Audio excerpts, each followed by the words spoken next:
Hi Empaths, welcome back to my channel and back to Journey Through the Tarot. This week we're talking about our week with the Nine of Wands. And I mean, looking at this card makes a lot of sense. Also leading into week with a 10 of Wands. So we'll be talking about the history, symbolism, and divination of the 10 of Wands. A lot of the information I'm getting is from my Tarot teacher's book, Robert M. Play's The Tarot, History, Symbolism, and Divination. And I'm inspired by Dirty and Divine by Alice B. Grist, a transformative journey through the Tarot. She spent a day with each card. We're taking a week. And I just wanted to say, I record all of my videos on Monday. So this past week, none of the videos were really addressing the, at least not directly, right, what was happening. The social climate and all of that. So while in some of the readings, when I looked back, I watched, there were things that came up about coming out of quarantine, right, and things of that nature that didn't make a lot of sense to me logically, as far as we had sort of projected, right, would happen, but they came up in the cards, just didn't know how to interpret them. So I'm considering not recording those as far in advance. Another thing I wanted to say is that wasn't, the reason I brought that up also is that I wasn't remaining silent on the issue. Monday evening, I believe is when George Floyd actually was killed, was murdered. And I don't want to say too much about that. I come from a place of, do no harm, basically. But I also want to be in balance and not remaining silent. So I know that for those people who are moved by this uprising and believe in it and want to do their part, are already feeling that. Maybe some are feeling a little hopeless around what they can do. And I have been seeking resources, so I will link some resources in the description of the video if you're interested, for white people in particular, about how to be a better ally. I'm not saying I'm a perfect ally. I'm learning too. Like, this is a learning curve and an area of growth that I've been peeling layers off of for a while. But I can do better, and I'm committed to doing better. I want to understand the issues more deeply, because I feel like and that's why I feel like this card is so on point. Some people described the murder of George Floyd as a public lynching, and we can't do that. Like, we have to maintain our progress and continue making progress. Part of that is going to be systemic change. It has to. I mean, I don't have the answers for that. I'm looking into those things. You can only do the best you can for where you're at and with what you have, right? So for me, that's one of the reasons I got into family constellation therapy. In part, it was because I saw the healing potential for myself and my family system. And it's also known as systemic constellation. So then I saw the implications and the possibilities for the gay community, which I felt very close to as a musical theater actor, right? I have chosen family that are in the LGBTQIA plus community, and we just entered Pride Month, so I saw how it could help in that community as well, and help integrate them into the system. I also was in a class with a teacher named Mark Wolin, who it was a diverse group of people in that class, and he did speak to Black participants about the implications of how the ancestral trauma and the aftermath that we're dealing with as a system, right? As it's a systemic problem. This isn't just the burden for Black people. It's part of the system. And, you know, I saw hope there that there was something that we could do, right? As far as the healing work, so that, you know, we can celebrate the differences, right? And not try to be colorblind, right? Because that's not helpful either. I don't want to talk too much on that because, again, I'm not an expert on race relations or anti-racism or anything like that. I'm still educating myself. And again, I would rather tread lightly, do no harm, and not create more resistance. So I'll put links in the description around if you're white and you want more resources about how to be a better ally, how to show up, right, and not add to the burden of the Black community and your Black loved ones. I'll also add, there's a book called How to Be Anti-Racist, and written by Dr. Ibram X. Kendrick, not Kendrick. I wrote it down because I didn't want to mess that up. Kendi. Dr. Ibram X. Kendi, who is not only a professor, he is a researcher and expert on the implications of racism, and also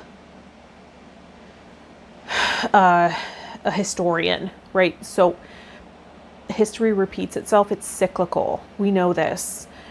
History is cyclical. This is this cause coming back around, right? It's always there. It's just some of us have the privilege to ignore it. So we can't miss this opportunity for progress, right?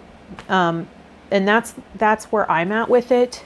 I think that you can work on the micro if that's what you can do. Just deconstructing these unconscious, oftentimes, beliefs, right? Biases. Often we're programmed, right, in this way. One of the points Dr. Kendi makes is that we often think that racist thoughts or ideas create racist policies, or policies that create racial inequity. And that's actually not the case. The case is that these racial policies, in order to keep them in place, are explained through these ideas of racial inequity. And it's keeping this system in place. And it's a delusion. So if we can break down those things internally, we can see more clearly the truth, and not take away, right, and not distract with our own lack of understanding. That's my goal now. Also working with the inner part that maybe has oppressor tendencies, right? Because that creates more freedom for me too, right? It doesn't have to be 100% altruistic. I want to put that inner oppressor in check so it doesn't hurt me as well, right? when we work with internal family systems model of healing, we're working with the micro, those parts that are moving within us in our psyche. And there are exiled parts, right? Parts that are pushed aside, not acknowledged. These are the parts that pop up and wreak havoc for us, right? And it does not serve us to not acknowledge. And those communities who do go unacknowledged, they carry the weight of that every day. And so that's my goal right now, is just breaking down, deconstructing this stuff for myself, just doing my part, whatever I can do, and being a better ally for,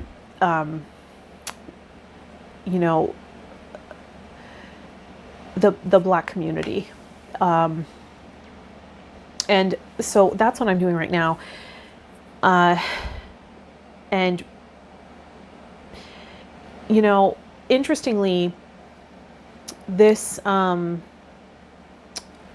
Kendi also talks about how, the term racist is a bit, incorrect in that it's not this static state of being a racist, right? There are policies that have an inherent racism. There are beliefs, right? Or thoughts or behaviors that stem from racism, which is why, and he actually talks about how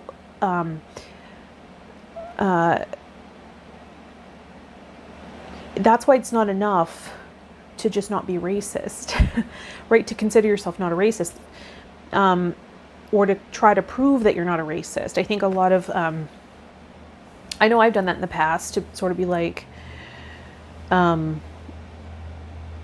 qualify myself as not a racist. It's not really serving. So really looking at that and being clear.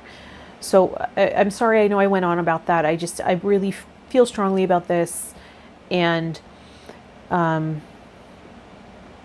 this is important, right? Not just for the Black community, but for our nation. And again, I didn't want to create more resistance, because I understand if,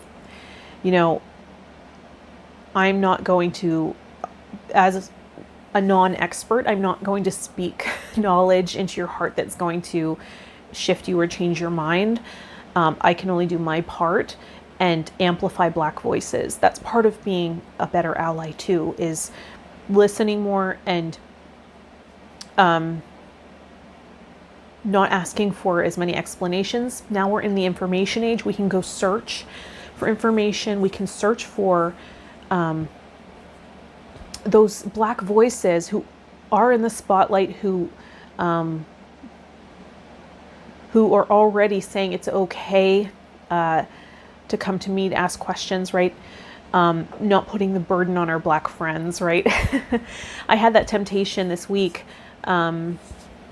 where one of my friends, who's both in the Black community as well as the LGBTQIA plus community, I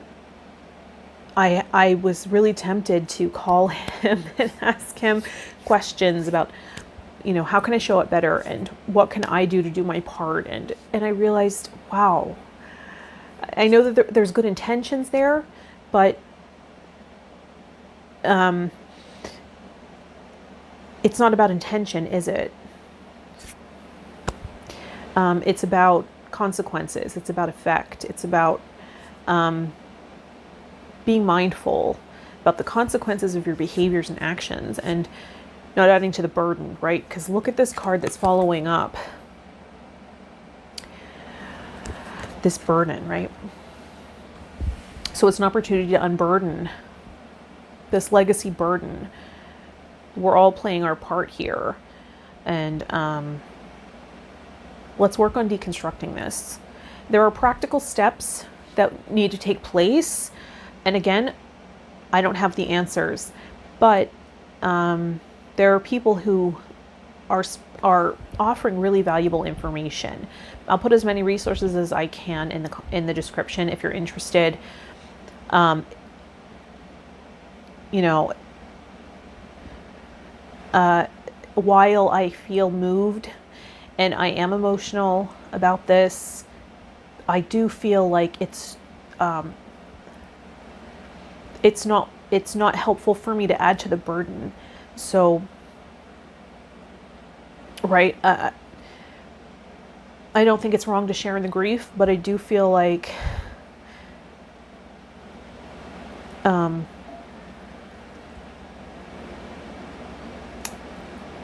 it doesn't compare to the re-traumatization, you know, that the Black community experiences when these things come up. It's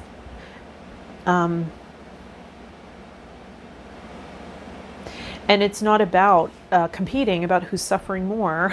I learned that was something I used to do. I didn't understand. So, right, it's just breaking all those erroneous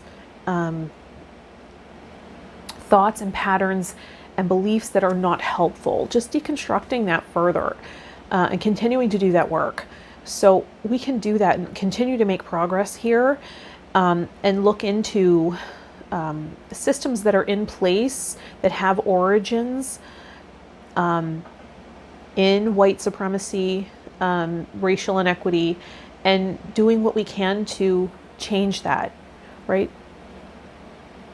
So hopefully you're on board with that, and I haven't created too much resistance here. I understand there's so much out there right now, and so many people talking on this topic, that so many opinions, and I think it's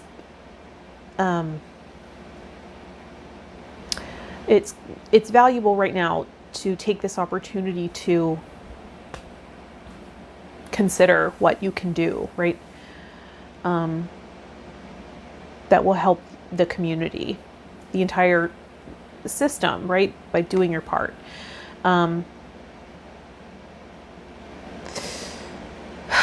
Yeah.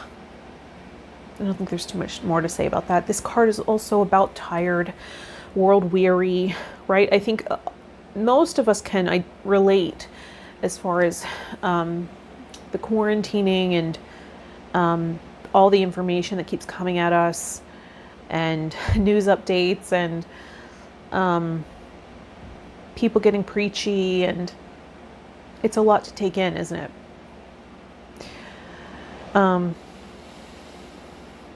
It's hard to stay stable emotionally, particularly when energy levels aren't stable, right? Vitality, sleep has been crazy, dreams have been vivid. I've had a lot of release dreams that were intense. So the subconscious is doing some work. People have come to me saying, I've had relationship issues resolve in dream. There are some people that theorize that means you're working in a different dimension with that person, right? In the spirit world, that your souls are coming together to create resolution. And if that's all it takes for you to have internal resolution and you can keep it moving for that particular relationship, maybe that's all you need, right?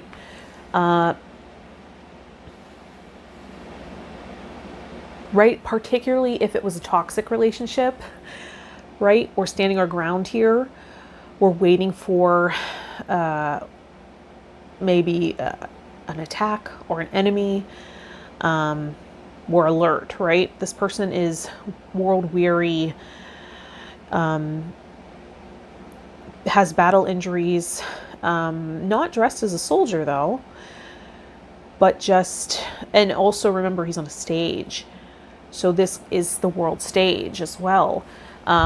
It's also part of a play. So I was thinking that could also be about a moving part within us, right?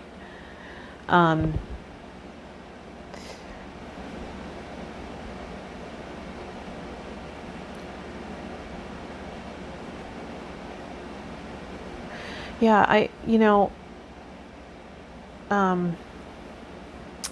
I do think we're stronger together in unity, working towards the same cause. And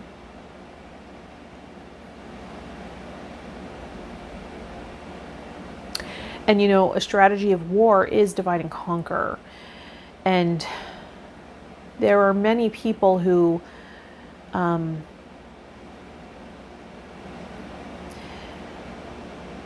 know how to influence and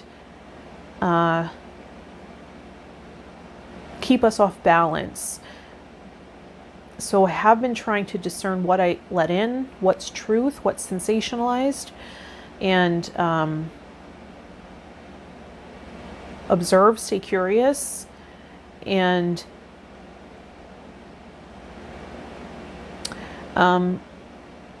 continue to ask, what can I do, and how do I show my support? Not an easy answer, is it? And also looking at the building blocks of deconstructing this system. What are the practical steps we can take? I also feel like when there's a community, when there's anyone in grief, it doesn't help for like if you've ever had grief, if you've ever been emotional or been grieving something. I look back at my grandmother's funeral when they were going to close the casket, and all of a sudden it became really real for me. And that's when it kind of started flooding out. And it wasn't that people around me were crying too that brought me comfort. It were those people who handled their grief differently and were able to stay solid and centered and grounded. And they were grieving too in their own way, but they were able to stay strong. And I remember one person in particular, my cousin Landon, came over and held me and didn't say anything to try to make it right. Just let me feel. And I think that's what we need to do to support, right? I never intend to cry, I'm sorry. I know that's so annoying. But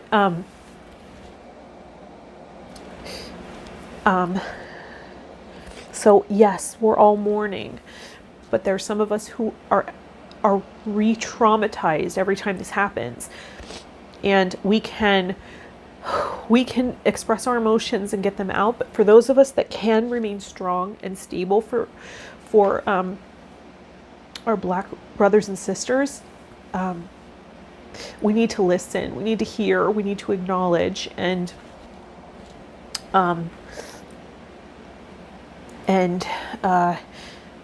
consider what would feel like support, right? So that's all I'll say. I know that wasn't short. I apologize for that.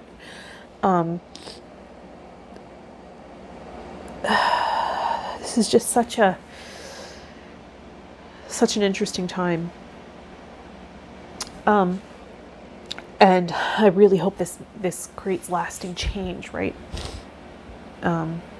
Because the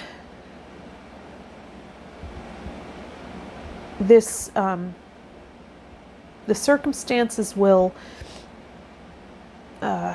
ease and shift into peace again, but we mustn't forget why, right, this is happening and what needs to change here.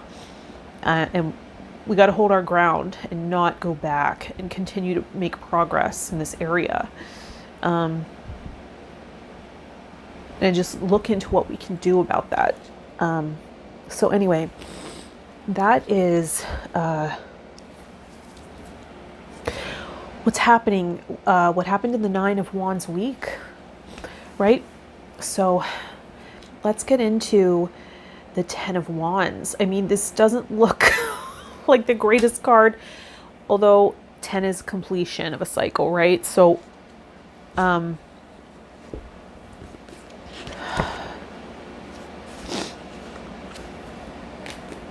see how it plays out. So for the Ten of Wands, a man struggles to carry a bundle of wands. This is Robert Empath, the Waite Smith symbolism. A man struggles to carry a bundle of wands. He appears to be straining his back. He has taken on more than he can handle. The man may be a workaholic, or circumstances may be demanding a heroic effort. This is one of the cards that Smith based on the Solabusca Tarot. 7 Solabusca cards are similar, particularly the 5, 6, and 7 of Staffs, and the 10 of Swords.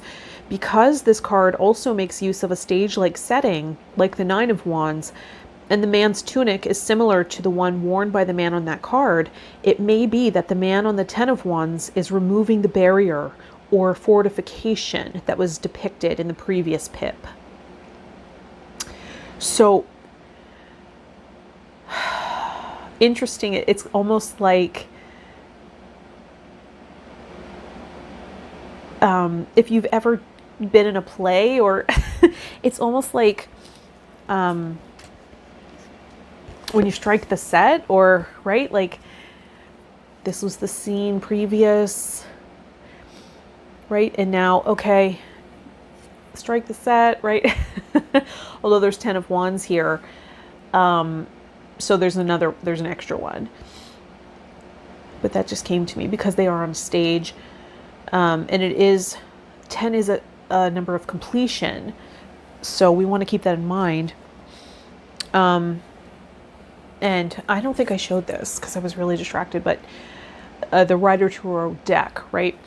This is that's what the deck looks like, the one that we're working with here. You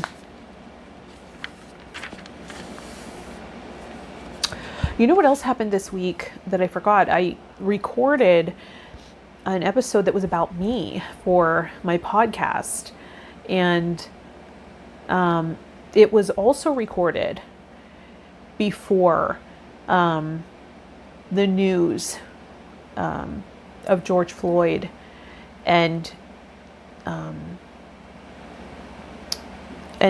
the following uprising, right? So and then it was published on YouTube after, and that made me feel a little insecure, like I wouldn't address that or speak on it or acknowledge it. That's happened a couple of times where the recording happened previously and it wasn't as relevant, right? So things are happening so quickly. Things are moving and shifting so swiftly right now, that news starts to become irrelevant so quickly. And that's another reason why it's so important that we not lose sight, right, of this change. So for divination purposes, what might it mean if the 10 of Wands came up in a reading? Burdens, sheer exhaustion, completing a cycle, almost time to release it all, moving towards something where he wants to lay it all down, needs to lay down burdens, completing something, weight of the world on your shoulders. A man oppressed by the weight of the 10 staves which he is carrying. A card of many significances, and some of the readings cannot be harmonized. I set aside that which connects it with honor and good faith. It is oppression simply, but it is also a card of false seeming, disguise, perfidy. The place which the figure is approaching may suffer from the rods that he carries. Success is stultified if 9 of Wands follows. Success is stultified if 9 of Wands follows, and if it is a question of lawsuit, there will be certain loss. And then Alice B. Alice B. Grist's intuitive meaning, you might find yourself overwhelmed. If that is the case, then try to share the workload or simply reject things you do not need to do. You are in control of what you are responsible for. Make wise decisions and allow yourself room to move, to breathe and smell the flowers. Do not become so overburdened with tasks that you lose sight of what you really need. Shake it off and make time for you.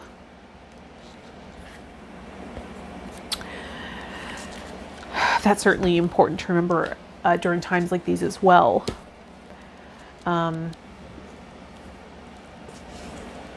I know I get sucked into all the news stories and you know, there are so many wise people speaking on this topic. And I just want to be more informed, right?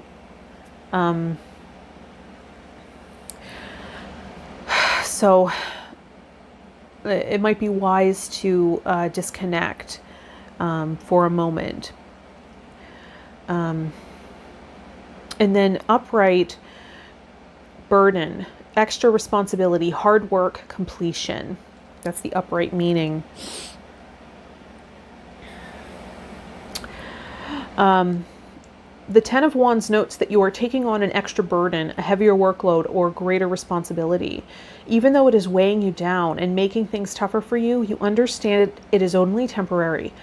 So you are willing to put in the hard work now to accomplish your goal and reap the rewards later. For example, you may work extra hours to save up for a family holiday, or you may help out a friend with moving house, knowing they will return the favor when you move later in the year. Or you may care for a sick family member, adding to your responsibilities at home, but knowing your loved one deeply appreciates it. Sometimes the Ten of Wands appears when you are unconsciously taking on extra responsibility and finding yourself feeling weighed down, exhausted, and burned out. You may try to do everything at once, even though you know it is adding extra pressure to your daily life. The Ten of Wands asks you to stop and examine your current lifestyle or work. Assess which activities or tasks are urgent or important, particularly concerning your broader goals. You may need to use various time management or prioritization methods to determine where best to spend your time and which tasks you can drop. Your goal needs to be a higher efficiency while also freeing yourself up for rest and relaxation when you need it. The good news is that the tens in Tarot represent the completion of a cycle. And with the Ten of Wands, the end is in sight. You have been pushing yourself to your limits and working very hard towards your goal. Now you are taking those final steps on the path to realizing your dreams. Sure, you might collapse in a heap of exhaustion when you get there, but you know it will all be worth it and well earned. The Ten of Wands can also show that even with the achievement of your goal, some significant responsibilities and commitments come with it. When you reach a point of completion, you become starkly aware that you must now carry on with the duties you have laid out for yourself to ensure ongoing success. The trouble is, however, that these responsibilities may become too much to bear and you are struggling to let go. It is like the business owner who creates a flourishing business but is unprepared to delegate some of his or her responsibilities to the staff and ends up working 70 to 80 hours a week. I've done that. The inspiration and creativity that came with the initial goal or vision disappear and everything becomes hard work all too quickly. Thus, it is essential to let go of or delegate some of your responsibilities to free you up to still enjoy life. So that's the Ten of Wands. And that's, we'll see how that shows up this week. Let's use some sound to integrate the wisdom and the opportunities to grow and to release, deconstruct consciously some of this programming, right?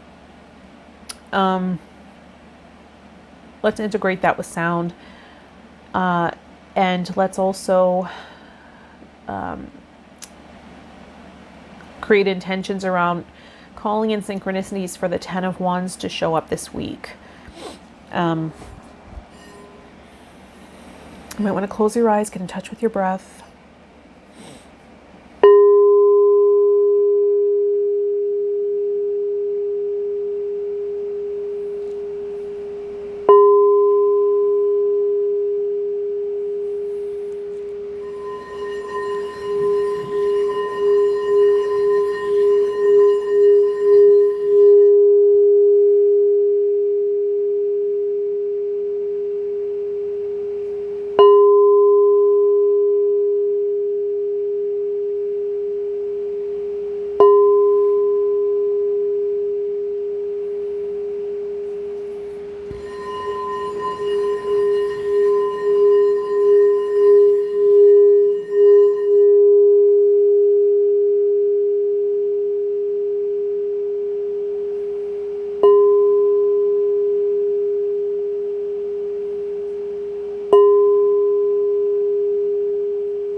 Beautiful. Coming back to the room.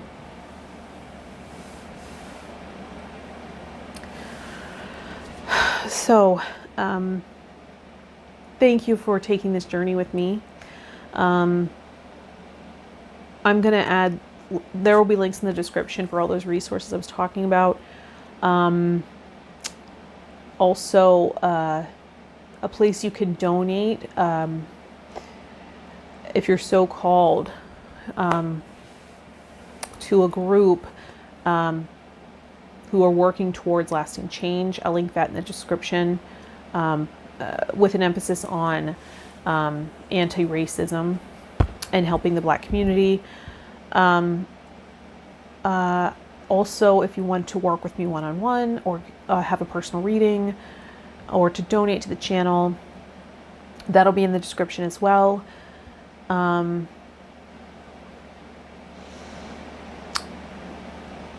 I think that's it. Yeah, stay safe. All right, I'll see you in the next video. Bye, Empath.